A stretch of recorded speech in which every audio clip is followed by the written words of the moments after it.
존귀하신 하나님의 말씀은 신명기 17장 1절부터 7절 다 같이 합독하겠습니다. 시작. 흠이나 악질이 있는 소와 양은 아무것도 내 하나님 여호와께 드리지 말지니 이는 내 하나님 여호와께 가증한 것이 됨이니라. 내 하나님 여호와께서 내게 주시는 어느 성중에서든지 너희 가운데에 어떤 남자나 여자가 내 하나님 여호와의 목전에 악을 행하여 그 언약을 어기고 가서 다른 신들을 섬겨 그것에게 절하며 내가 명령하지 아니함 1월 성신에게 절한다 하자. 그것이 내게 알려짐으로 내가 듣거든 자세히 조사해 볼지니 만일 그 일과 말이 확실하여 이스라엘 중에 이런 가증한 일을 행함이 있으면 너는 그 악을 행한 남자나 여자를 내 성문으로 끌어내고 그 남자나 여자를 돌로 쳐 죽이되 죽일 자를 2사람이나 3사람의 증언으로 죽일 것이요 한 사람의 증언으로는 죽이지 말 것이며 자를 죽이기 위하여는 증인이 먼저 그에게 손을 댄 후에 뭇 백성이 손을 댈지니라. 너는 이와 같이 하여 너희 중에서 악을 제할지니라. 아멘. 신명기는 모세가 바로 죽기 전에 이스라엘 2세들을 향한 하나님의 메시지를 전했습니다. 이스라엘들의 1세대들은 애굽에서 나왔지만 아쉽게도 하나님께 불순종하고 그들의 죄로 말미암아 가나안 땅에 들어가지 못하고 광야에서 죽어버리고 말았습니다. 2세들만이 요단강을 건너서 가나안 땅에 들어갔는데요. 자, 이들이 가나안 땅에 들어가거든 어떻게 살아야 되는지를 모세는요 뼈저리게 느끼면서 전합니다. 왜요? 1세대 전체가 가나안 땅에 못 들어갔거든요. 오직 여호수아와 갈렙을 제외하고, 그리고 1세대들이 40년 동안 살면서 어떻게 하면 하나님을 기쁘시겠는가, 어떻게 하면 하나님 뜻대로 살아갈 수 있는가를 모세는 두 눈으로 보았고요, 피부로 느꼈습니다. 그런 의미에서 신명기는 어떤 모세가 하나님을 체험하고 경험한 것을 뼈저리게 느낀 것을 성도들에게 전하는 간증이라고 해도 무방합니다. 그 정도로 하나님을 어떻게 하면 기쁘게 하는지, 어떻게 하면 하나님 뜻대로 사는지, 어떻게 하는 것이 복받는 것인지 그러면서 이야기하죠. 너희 앞에 생명과 사망, 복과 저주가 너희 앞에 있다. 너희는 살기 위해서 복을 택하라고 강력하게 이야기합니다. 오늘의 선택이 우리 내일의 미래를 좌우하죠. 우리의 지금 오늘의 신앙생활이 우리의 미래를 좌우합니다. 오늘 우리가 드리는 기도가 우리 자녀들의 미래를 좌우하고요, 오늘 내가 하나님께 드리는 예배가 우리 가정의 미래를 좌우하게 될 줄로 믿습니다. 그래서 정말 이 모세는 이런 이야기를 하는 거죠. 그래서 모세가 기록한 성경을 5권이라고 그럽니다. 창세기, 출애굽기, 레위기, 민수기, 신명기. 이 중에서 가장 마지막 책이 신명기인데요. 이스라엘 백성들은 태어나자마자 성경을 암송하게 만듭니다. 자, 왜 성경을 암송하게 만듭니까? 자, 그들이 신명기 6장 4절의 말씀을 6절 4절 이하의 말씀을 마음으로 받았기 때문이죠. 이스라엘아 들으라. 너희 하나님 여호와는 유일한 여호와이시니 너는 마음을 다하고 뜻을 다하고 힘을 다하여 너희 하나님을 사랑하라. 오늘 내가 내게 명하는 이 말씀을 내 마음에 새기고 너희는 이 말씀을 강론할 것이며 자녀들에게 부지런히 가르칠 것이며 집에 있을 때든지 길을 걸어갈 때든지 누워 있을 때든지 일어날 때든지 이 말씀을 강론할 것이며 이 말씀을 너희 이마에 붙이고 손목에 메고 침 문설주와 또 바깥문에 기록할지니라, 이렇게 말씀했습니다. 그래서 이스라엘 백성들은 하나님의 말씀을, 오늘 내가 내게 명하는 이 말씀을 내 마음에 새기고, 그래서 말씀을요 철저하게 암송합니다. 철저하게 암송해요. 그래서 하나님의 말씀이 지혜와 지식의 근본이라고 했으니까 이스라엘 백성들이 전 세계 인구로 따지면 얼마 안 되죠. 근데 전 세계 노벨상 수상자의 약 3분의 1이 이스라엘 민족이에요. 미국의 그 많은 부를 대부분 이스라엘이 가지고 있어요. 저는 이 이스라엘 백성들이 하나님의 말씀을 마음에 새겼기 때문에 거기에서 지혜가 나온다라고 생각합니다. 그래서 우리도요, 하나님 말씀을 마음에 새기는 겁니다. 하나님의 말씀을 마음에 새기는 거예요. 날마다 말씀을 읽다가 은혜 받은 말씀이 생기면 여러분 노트에다가 조그마한 수첩에다가 가져다니면서 적으세요. 그리고 길을 걸어가면서 버스를 타거나 지하철을 타거나 집에 있을 때라든가 펴놓고 암송하는 겁니다. 또 이렇게 하나님의 말씀을 암송하면요, 치매 예방에도 엄청난 도움이 된다고 해요. 건강에도, 전신적인 건강에도 도움이 됩니다. 그래서 말씀을 암송하는 거예요.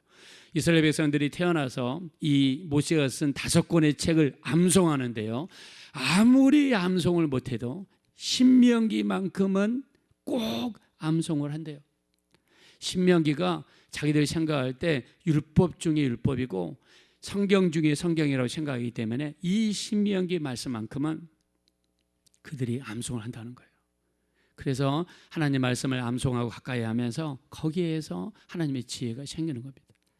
오늘 여기 나와 있는 말씀 중에서 2가지입니다. 첫째는 하나님께 드리는 제사에 대한 태도고, 두 번째는 우상에게 절하거나 우상에 섬겼을 때 그 결과가 얼마나 무서운가를 미리 이야기를 하는 거예요.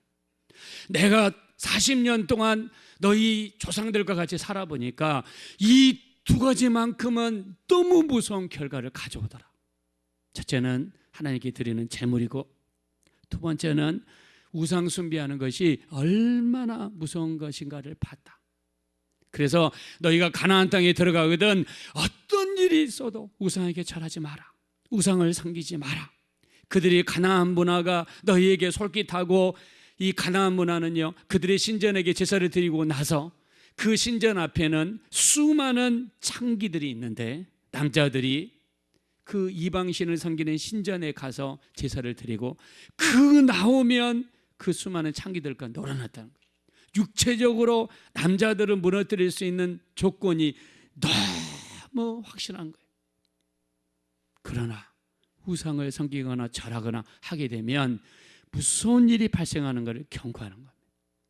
여러분, 우리는 지금 세상 신전이 없어요. 지금 대구에서 이슬람교 그들의 그 모스크, 그들의 성전을 짓는 것 때문에 시끄럽습니다.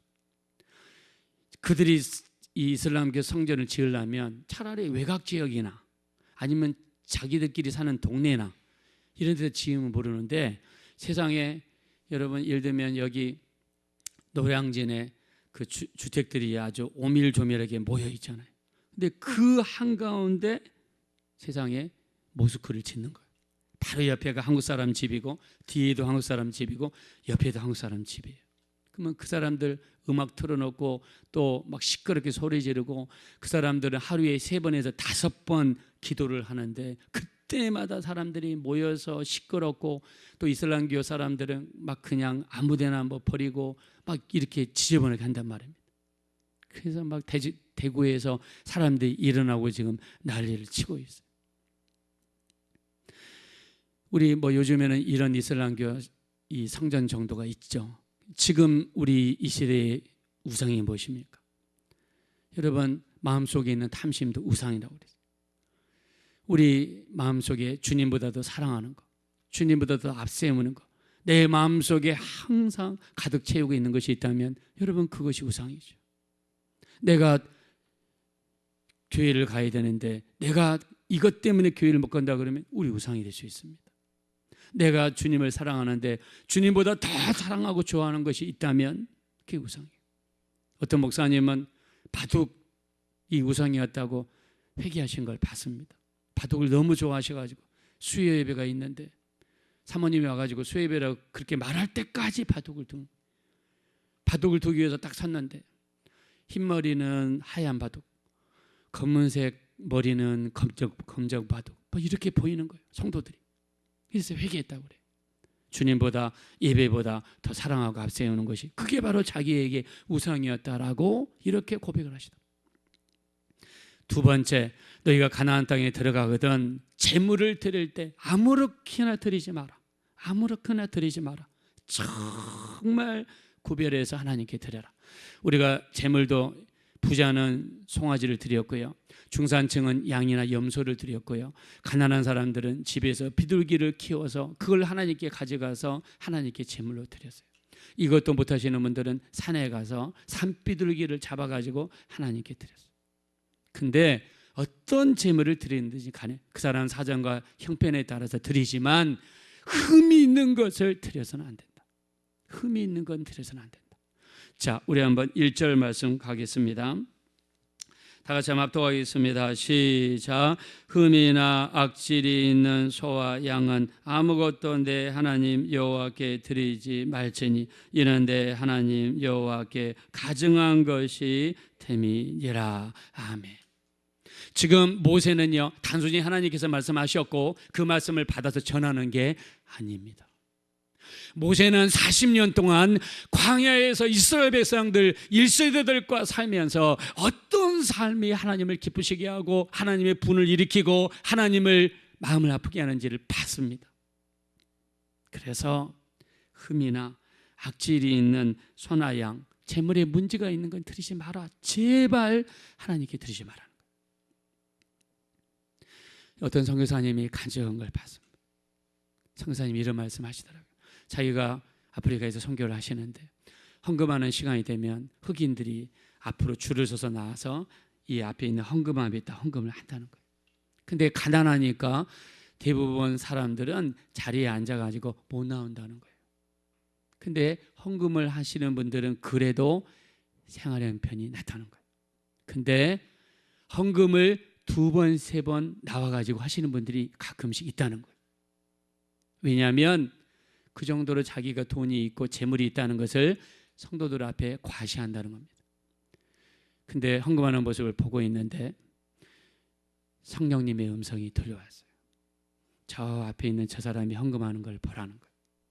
보니까 우리나라 돈으로 10원짜리 5개인데 3번 정도 나오는데요, 나올 때마다 10원씩 20원씩 떨어뜨리는 거예요. 근데 가치를 보니까 우리나라 돈 가치로 한 50원 정도 되는 거예요. 그 나라에서도 그렇게 많은 돈이 아닌 거예요. 근데 그 사람이 왜 한 번 나오고 2번 나오고 3번 계속 나오냐? 사람들 앞에 내가 이 정도 재물이 있다는 것을 과시하는 거예요. 그러면 그 사람이 드리는 재물이 하나님께 과연 드리는 것인가? 아니면 사람들에게 보이기 위해서 드리는 건가? 확실하죠. 사람들 앞에 잘 보이기 위해서 드리는 거죠. 그래서 하나님께서 그 모습을 보라는 거예요. 여러분, 우리가 마가복음 12장 41절에 보면 이런 구절이 있습니다. 예수님께서 헌금함 앞에 마주 앉으셔서 사람들이 헌금함에 돈 넣는 것을 보셨다고 그랬어요. 헌금하는 시간에 예수님께서 사람들이 헌금하는 모습을 보셨다는 거예요. 아마 우리가 헌금할 때는 그냥 찬양하고 정신없이 꺼내가지고 이렇게 드리느라고 많은 사람이 바쁘죠. 그때 예수님께서는 헌금하는 그 시간도 보셨다는 거예요. 어떤 가부가 있는데 2렙돈 한 고도란트를 드렸다고 했습니다. 한 고도란트는요, 당시 일당의 64분의 1이에요. 그 당시 일당이 1데나리온, 1데나리온입니다. 1데나리온의 64분의 1이에요. 한 고도란트는. 즉 2렙돈 한 고도란트, 2렙돈을 한 고도란트라고 그러는데 일당의 64분의 1이에요. 하루에 6만 4천 원 받으면 1,000원입니다. 12만 8천 원 일당을 받으면 2,000원이에요. 근데 이게 그 과부의 생활비 전체예요. 지금 2,000원을 드려버리면 이 할머니는 어떻게 먹고 살아야 되는지 답답하신 분이 되는 거예요. 자기 생활비를 전체를 드린 거예요. 주님 말씀하십니다. 부자들은 풍족한 가운데 드렸으나 이 가부는 자기 생활비 전체를 드렸다고 그랬어요. 그게 주님의 마음을 아프게 한 거예요. 주님의 시선에 들어온 거예요. 하나님 앞에 헌신하는 온전한 모습을 주님이 칭찬하신 거예요. 그렇다고 해서 여러분에게 생활비 전체를 항상 드려라, 집 팔고 땅 팔고 논 팔아가지고 다 드려라, 절대로 그런 뜻은 아닙니다. 우리 마음의 자세가 중요한 것이죠. 하나님 앞에 드릴 때 오늘 성경이 뭐라고 그랬냐, 흠이나 악질이 있는 소와 양을 드린다는 거예요. 사람들이. 왜? 이 소가 양이 병들어 있는지 모르잖아요. 또 병이 들었어도 드러나지 않는 그런 재물도 있을 거 아니에요. 이런 거를 골라가지고 하나님께 드린 거예요. 이때 당시에 여러분 여기 보니까 소와 양이라고 그랬습니다. 지금도 그렇지만 옛날에도 소값이라든가 양값은 분명히 싸지 않았을 겁니다. 어떻게 믿음이 없으면은요, 이 아까운 것을 어떻게 하나님께 드립니까? 이 소를 팔면 500만 원인데 600만 원인데 그것도 한우인데 어떻게 드리냐? 이 드릴 때 이 흠이 있거나 악질이 있는 걸 드리다는 거예요. 하나님 말씀하시죠. 우리 말라기서 1장 6절입니다. 내 이름을 멸시하는 제사장들아, 아들은 아버지를, 종은 주인을 공경하나니 내가 아버지일진데 나를 공경함이 어디 있느냐? 내가 주인일진데 나를 두려워함이 어디 있느냐? 너희가 내게 더러운 떡을 드리고도 우리가 언제 주님을 더럽게 하였나이까? 하나이다. 내게 눈먼 것을 드리는 것이 어찌 악하지 아니하며 저는 것 병든 것을 드리는 것이 어찌 악하지 아니하냐? 이것들을 너희 총독에게 드려보라. 그가 너를 기뻐하겠으며 너희를 받아주겠느냐? 내 제단에 헛되이 불사르지 못하게 너희 중에 성전 문을 닫을 자가 있으면 좋겠도다. 내가 너희를 기뻐하지 아니하며 너희 손으로 드리는 것을 받지 아니하리라 라고 말라기 1장 6절부터 10절에 말씀했습니다. 이 믿음이 있을 때는요, 우리가 성령 충만하고 정말 주님 앞에 깨어 있을 때는 정말 주님께 드리고 싶습니다. 다 그렇습니다. 우리가 믿음이 충만할 때는요, 내가 어떻게 하면 주를 위해서 살까? 어떻게 하면 주를 위해서 헌신하고 봉사할까? 우리 그런 마음이 있어요. 그러나 믿음이 떨어지고 성령 충만함이 떨어지면요, 우리가 벌써 딱 드러납니다. 때가 딱 봐가지고 튼튼하고 건강한 것은 옆으로 제껴놓고 병든 것, 저는 것, 눈먼 것을 하나님께 갖다 드린 거예요. 왜? 겉으로 드러나지 않는 병든 재물은요, 드러나지 않으니까 제사장이 알 수도 없고 그냥 드리는 거예요. 내 제단에 헛되이 불사르지 못하게 너희 중에 성전문을 닫혀 있었으면 좋겠다. 우리가 이 말은 우리가 하나님 앞에 드리는 우리 마음의 자세나 태도를 한번 살펴보자는 겁니다. 우리 하나님 말씀하시죠. 우리 이사야서 1장 12절입니다. 나는 짐승의 기름에 배불렀고 짐승의 피를 기뻐하지 아니하노라. 이것을 누가 너희에게 요구하였느냐? 내 마당만 밟을 뿐이니라. 이날에는 성전 뜰이 있습니다. 성전 뜰, 거기에 마당만 밟는다는 거. 헛되이 내 마당만 밟을 뿐이니라 말씀입니다. 우리가 드리는 예배는 하나님께, 우리 성경을 보니까 이렇게 나와 있죠. 우리 창세기 4장 4절에 아벨과 그의 제물은 받으셨으나, 두 가지를 받으셨죠. 아벨에 드리는 예배, 그리고 제물은 받으셨으나 가인과 그의 제물은 받지 아니하신지라. 가인이 몹시 분하여 안색이 변하니 여호와께서 이르시되 네가 분하여하면 어찌 됨이며 네가 안색이 변하면 어찌 됨이냐? 네가 선을 행치 아니하면 어찌 낫을 들지 못하겠느냐? 네가 선을 행치 아니하면 죄가 문에 엎드려져 있느니라. 죄가 너를 원하나 너는 죄를 다스릴지니라 라고 창세기 4장 4절부터 7절에 말씀했습니다. 아벨과 그의 제물은 받으셨지만 가인과 그의 제물은 받지 않았습니다. 우리가 드리는 예배 한번 살펴봤으면 좋겠습니다. 내가 드리는 예배 하나님이 받고 계신가? 예수님도 이 땅에 오셔서 요한복음 4장 23절에 아버지께 예배하는 자들이 영과 진리로 예배할 때가 오나니 곧 이때라. 아버지께서는 자기에게 이렇게 예배하는 자들을 찾으시느니라. 하나님은 영이시니 예배하는 자가 영과 진리로 예배할지니라 라고 예수님도 예배에 대해서 말씀하셨습니다. 내가 드리는 예배가 정말 영과 진리의 예배인가? 저는 기도할 때마다 항상 인용하는 말씀이 있습니다. 바로 출애굽기 20장 24절입니다. 내게 토단을 쌓고 양과 염소의 제물을 드리며 내 이름을 기념하는 모든 곳에 임하여 복을 주리라 라고 예배에 대해서 하나님이 말씀했습니다. 하나님께 나와 제단을 쌓고 제물을 드리며 내 이름을 기념하는 모든 곳에 하나님이 임하셔서 복을 주시리라고 말씀했습니다. 여러분, 예배는 복받는 시간입니다. 예배는 하나님의 관심을 끄는 시간입니다. 예배는 응답을 받는 시간입니다. 성경을 보십시오. 제사를 드릴 때 하늘에서 불이 내려왔습니다. 창세기 15장 17절 아브라함의 제단, 우리 레위기 9장 24절 모세의 제단, 우리 역대상 21장 26절 다윗의 제단, 역대하 7장 1절 솔로몬의 제단, 열왕기상 18장 38절 엘리야의 제단, 하나님께 제단을 쌓고 예배할 때 하나님이 얼마나 기뻐하셨으면 불을 내리셔서 불로 응답했습니다. 예배는 응답이 내려지는 시간이고요, 하나님이 화답하는 시간이 되시는 줄로 믿습니다. 우리 정말 하나님께 드리는 우리의 자세, 우리의 마음가짐, 우리 많고 적음 상관없습니다. 중요한 건 우리의 마음입니다. 하나님도 송아지를 드릴 사람, 양과 염소를 드리는 사람, 집비둘기 드리는 사람, 산비둘기 드리는 사람 각자 처지에 맞게 드리는 겁니다. 그러나 더 중요한 것은 마음이죠.